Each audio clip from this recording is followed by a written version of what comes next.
স্থাপন করে যাওয়া মীর মাহফুজুর রহমান মুগ্ধ। আমি তার বড় ভাই মীর মুগ্ধ। আমরা আজকে এই ইন্টারন্যাশনাল ক্রাইম ট্রাইব্যুনালে এসেছি সেই মুগ্ধের হত্যাকাণ্ডের অভিযোগ দায়ের করার জন্য। প্রধানত সে 18 জুলাই 2024 সালে গুলিবিদ্ধ হয়ে ইন্তেকাল করে, শহীদ হয়। সেই অভিযোগ দায়ের করার জন্য আমরা আজকে এখানে এসেছি আসলে। তো আমি অল্প কিছু কথা বলে নিচ্ছি, তারপরে আমি সরাসরি আমাদের অভিযোগের ব্যাপারে চলে যাই। সন্তান হারিয়ে আসলে এই দীর্ঘ 6 মাসে আমাদের মা বাবা অনেকাংশে মানসিকভাবে আসলে বিপর্যস্ত হয়ে পড়েছেন। তো আমাদের সর্বাত্মক প্রচেষ্টা ছিল তাদেরকে স্বাভাবিক জীবনযাপনে আসলে যতটুকু পারা যায় ফিরিয়ে আনার জন্য, কিন্তু পারিপার্শ্বিক অনেক কিছুর কারণেই, অনেক ধরনের প্রেশারাইজ সিচুয়েশন, যেমন অন্যান্য বিভিন্ন রাজনৈতিক দল থেকে শুরু করে মানুষজনের জন্য তারা এখনো পর্যন্ত সুস্থ স্বাভাবিক জীবনযাপনে আসতে পারছেন না। সেটা আমাদের একটি বড় কনসার্ন। এই 6 মাসে আসলে আমরা চেষ্টা করেছি আমাদের পক্ষ থেকে যতটুকু সম্ভব আমরা এই হত্যাকাণ্ডের ব্যাপারে যতটুকু প্রমাণ সংগ্রহ করা সম্ভব আমাদের নিজের উদ্যোগেই আমরা সংগ্রহ করা শুরু করেছি, যেহেতু প্রশাসন প্রথমে পুরোপুরি অকার্যকর অবস্থায় ছিল। তাই নিজ উদ্যোগে সব ধরনের ফুটেজ এগুলো কালেক্ট করার লেগেছে। এই একটু আগে আমি জাস্ট আধা ঘন্টা আগে আমাদের সোশ্যাল মিডিয়াতে একটি ভিডিও পুরোপুরি দিয়ে দিয়েছি। সেই ভিডিওতে পুরোপুরি উল্লেখ আছে যে পুরো ঘটনার একবারে পরিপূর্ণ ভিডিও ফুটেজ আছে। তো যেখানে ভিডিও ফুটেজ আছে তারপরের কাজটুকু তো অ্যাটলিস্ট আমরা এই সরকারের কাছ থেকে আশা করতে পারি। যেখানে এই ফুটেজ কালেক্ট করা আমাদের দায়িত্ব ছিল না, প্রশাসনেরই ছিল, কিন্তু তারপরেও আমরা নিজেদের ব্যক্তি উদ্যোগেও করেছি।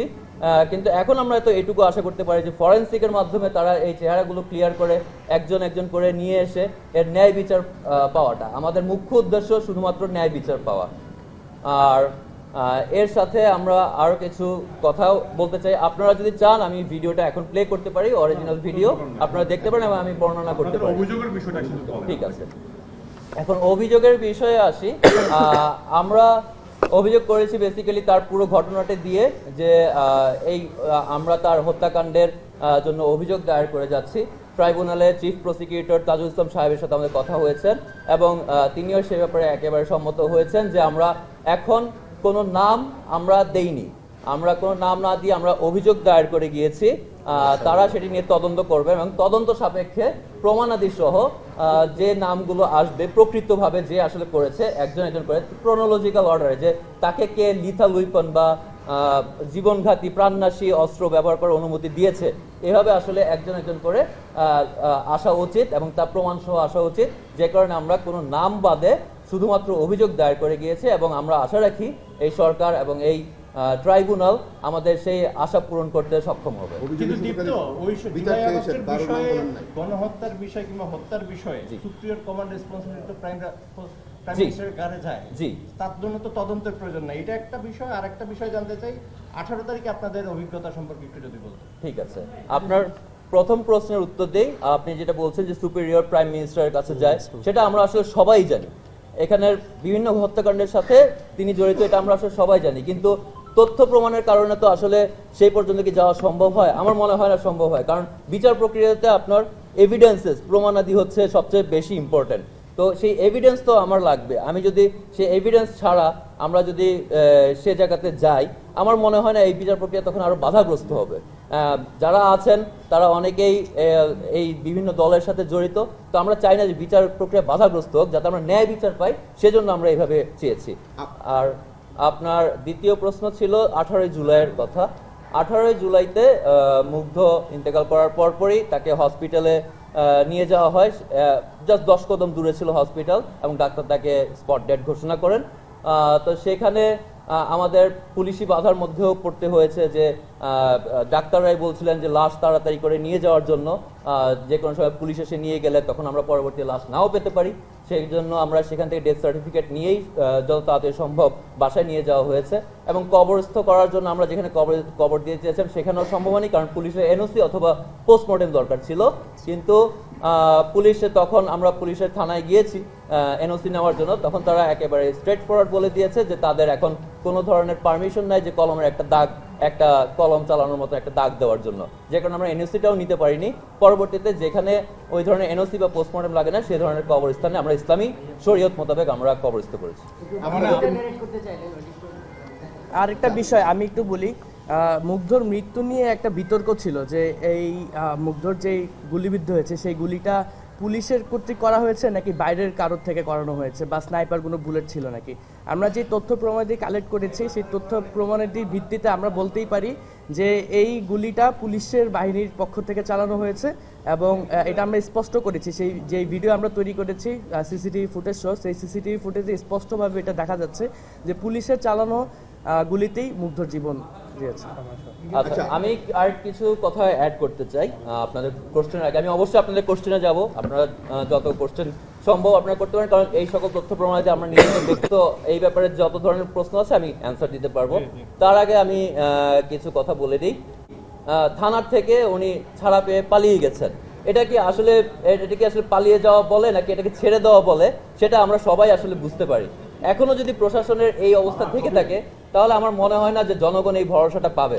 তো জনগণের ভরসা পাওয়ার স্থানে আসতে গেলে আমার মনে হয় প্রশাসনকে তাদের দায়িত্বগুলো সেভাবেই পালন করা উচিত যেভাবে জনগণের ভরসায় তারা স্থাপনে আসতে পারে।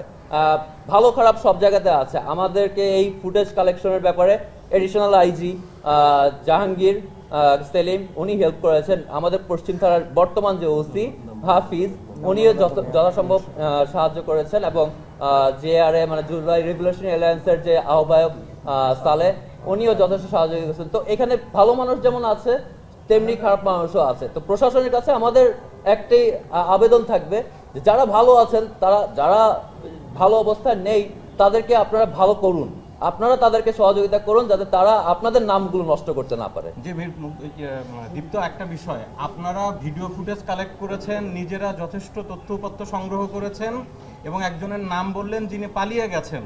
সন্দেহভাজন অনেকের তালিকায় আপনাদের কাছে আছে, কিন্তু আপনারা একজনকেও আসামি করেননি।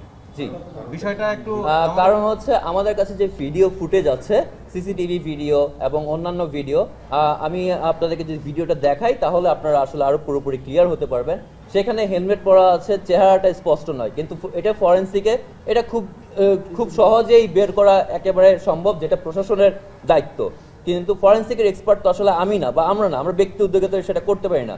আমরা চাই ফরেনসিক এক্সপার্টরা যত দ্রুত সম্ভব, আমরা তাদের কাজ অনেকটুকু করে দিয়েছি, তো এইটুকু কাজ যদি করে তারা যত দ্রুত সম্ভব এর বিচার প্রক্রিয়ার মধ্যে না আনতে পারে তাহলে এটা অবশ্যই তাদের ব্যর্থতা বলে হয়তো কেউ যেন আসামি না হয়, এটা আপনাদের চাওয়া। আমরা সেটা বলিনি যে শেখ হাসিনা দায়ী হলে শেখ হাসিনার বিরুদ্ধে যে এভিডেন্স আছে ওই এভিডেন্স সহ উনি আইনের আওতায় আসুক, আমরা সেটা চাই। ছোট্ট একটা প্রশ্ন স্ত্রীর কাছে, এই মুগ্ধ না এই একটা গুজব কিছু ভাইরাল হয়েছিল, সেই বিষয়ে আপনার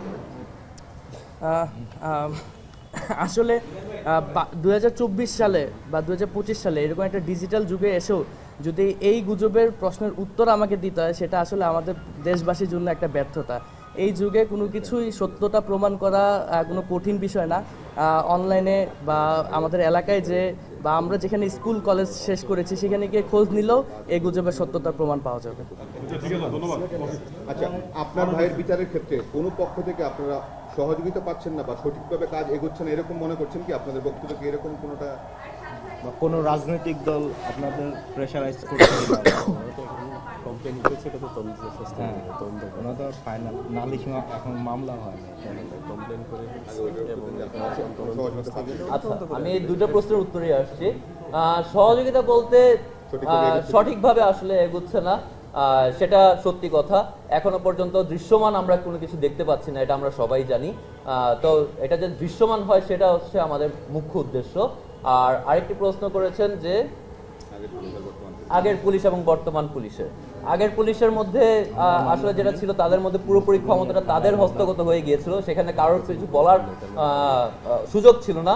কিন্তু এখনকার পুলিশ আবার অতিরিক্ত নরম হয়ে গেছে, যেখানে আসলে অন্যায়কারীও সেখানে অন্যায় করা শুরু করে দিয়েছে। তো এটা একটা মানে প্রত্যক্ষভাবে দেখা যাচ্ছে, সেটাও অবশ্যই হওয়া উচিত নয়। আমরা জানি যে পুলিশ তারা নিজেরাও এটা নিয়ে আসলে খুবই দোদুল্যমান পরিস্থিতিতে আছেন, কিন্তু সেটাই আমাদের উদ্দেশ্য। যারা ভালো আছেন যারা খারাপ করতেছেন তাদেরকে খারাপ করতে না দিয়ে আপনাদের নিজেদের নামটাকে নিজেরা সুনাম অর্জন করে মানুষের বন্ধু হিসেবে, প্রকৃতভাবে জনগণের বন্ধু হিসেবে আসুন। আচ্ছা ঠিক আছে ওকে থ্যাংক ইউ যেখানে ওর গুলিবিদ্ধ হয়েছে এবং এটা আরেকটা সিসিটিভি ফুটেজ যেখান থেকে গুলিটা আসলে করা হয়েছে ওইখানে মার্ক করে দেওয়া। খুব বেশি সময় না, 4 মিনিটের ভিডিও, আপনি এখানেই দেখতে পাবেন। বডি দিয়ে যাওয়ার জন্য আরেকটা বডি ওনারা আসলে ফেলে দিয়ে গেছে। এই গুলিতেও সাথে সাথে হাতে এখনো পানির বোতল, পানির কেস এবং বিস্কুটের সেই পলিথিন ধরা। এই যে এখানে দেখতে পাচ্ছেন ওই যে একটা বডি দিতে আসছে, এটা সিসিটিভি ফুটেজও আছে, যে কারণে চেহারাটা আরো ক্লিয়ার আসবে। দেখতে পাচ্ছেন যে এই বডিটা আসলে আনার জন্য আশিক এবং মুগ্ধ অনেক চেষ্টা করেছিল পুলিশের মাঝখান থেকে, তো সেই বডিটা ফেরত দিতে এসে মুগ্ধকেই আসলে গুলি করে মেরে ফেলা হয়। এই যে বডি ফেলে দিয়ে চলে গেল।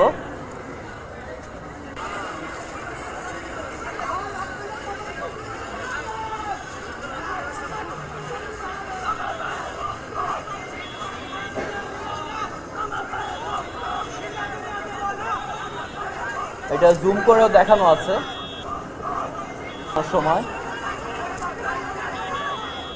এই আমার পাশে দাঁড়ানো আশিকই ওকে ওখান থেকে নিয়ে আসে। এখানে জুম করে দেখতে পাচ্ছেন সেখানে মুগ্ধ দাঁড়ানো এবং এখান থেকে এই যে পুলিশ একজন, ওনার এই বডি দিয়েছে। এই যে এই গুলিটা করে এই শটের সাথে সাথে সে লুটিয়ে পড়ে।